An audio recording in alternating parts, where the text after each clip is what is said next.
Today is the day I'm gonna clean out the box plunge. I'm gonna empty it, put some fresh water in. Pretty clean, but I think we've done so many plunges that we probably should change the water.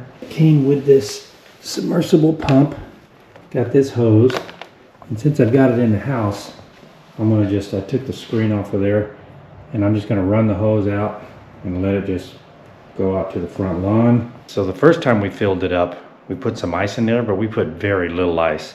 We didn't realize how much that was gonna take. Once it's emptied, I'm gonna get a ton of ice, so it helps it get down to temperature quicker. That way, by tomorrow morning, we'll be ready to go again, because it does take it a while to cool it down on that initial cooling when the water's in there. We'll get it all cleaned up inside and then get some fresh water in there and be ready to go for another, I think we're about at 80 plunges or however many it is. Wow, this came out pretty good though. Okay, no noise at all. Ain't gonna take too long.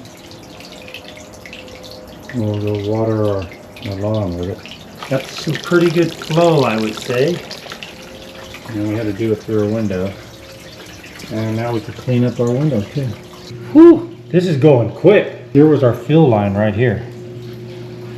There's the fill line. Things already went like 3 inches down. It is hauling butt, Steph.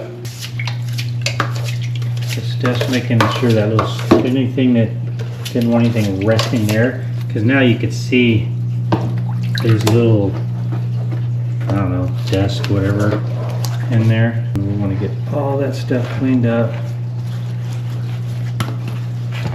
taken off. Okay, we're really working hard to get all the little like nooks and crannies, edges. We're just cleaning everything off, but especially these, when you get into these corners, you want to do a real good job. Anywhere there's little ridges that things can build up, get all that off. And after it's totally dry, we'll go over it again. Same way, and then start filling it up. It's pretty easy and fast to clean these things. Good job, box plunge. Okay, so we have a new filter and we wiped everything down on this filter, and we clean this one regularly, but cleaned it again. This is the pre-filter. Okay, everything's back in. We got this little filter to go on the end of a hose, so it will keep calcification and whatever else out. Oh yeah, I had a bunch of black that came out. So this is to sure that our water is coming through. Oh, which way from here? Water's coming through is going to be nice and filtered. Okay, just to be safe, we're going to see if it does black again. Which I don't know why it would. And I got all that ice. I got a buttload of it.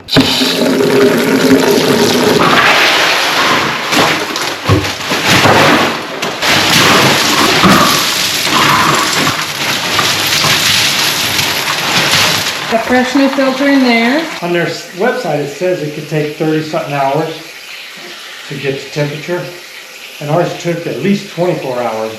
But we only used like a fraction of the ice. Yeah. So we'll see. If we hadn't had your sauna hat, all that filter, I know, all that really messed fuzz, we just decided we're gonna just do a fresh, whole new one, because there was so much lint in there from his hat disintegrating. Even if I didn't, the problem with that was, even if I used the, if I didn't have it on, it was still falling off of me. I know. So every time I came out of the sauna, I can't do it was the attached contrast to your hair anymore. Yeah. So anytime we do a contrast, I won't be able to wear my sauna hat. You can wear your sauna hat. Yours just disintegrated. It didn't have anything to do with it. Yeah. A new one that might be better quality. We'll see. We'll have to test it. Mm-hmm. So we just filled it up and turned it on. If it's 51, that's fantastic. But we'll see. I think it might climb. I think that's what it was. Although I did put a lot of ice in there. Just to fill it took 20 minutes, which isn't bad. We got brand new water in there now. Putting all that ice is going to help it to stay cold. 51. Nice.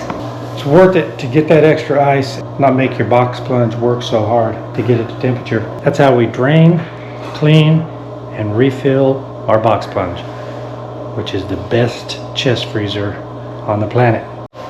Right when I signed off, it went from 50.8 to 50.6. Get the ice. It saves you a lot of times, like many hours if you just dump regular water in there. Unless, of course, your groundwater is freezing, then use that. Dang, now it's down to 50.3. The target is 50.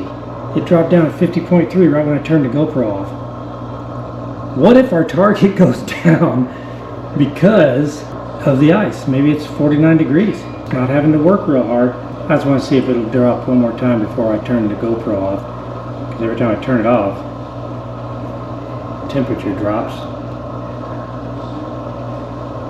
If it goes to 49 down here, that might be a sign that it's time for me to lower the temperature to 49. Even though 50 is pretty brutal on me. It kind of might motivate me to go to 49. Come on, go down one more little digit. Go to 50.2. 50.2, come on. Come on, you can do it. You can do it. Are you gonna do it? Well, place your bets on what you think it will. Well, I think it's gonna be around 50. Tell you what, that's the perfect temperature, because that much of a difference, you won't even know that. You can't feel that much of a difference. There, it did it. Oh wow, 50.1, 50, 49. Uh-oh. Uh-oh. Oh boy. Did I say that it might be a sign that I have to do it with 49? Yikes. Yikes. Let me give that some thought. So that's pretty cool. That ice made a huge difference. We're talking within under an hour. That's how we're going to continue to empty and clean. We're going to use a ton of ice so that it doesn't have to work super hard, because it gets hot when it works hard. And you get your temperature back up real quick. You're able to cold plunge. If we want to do it tonight, we could do it tonight. But we already did ours today, so we'll wait till tomorrow.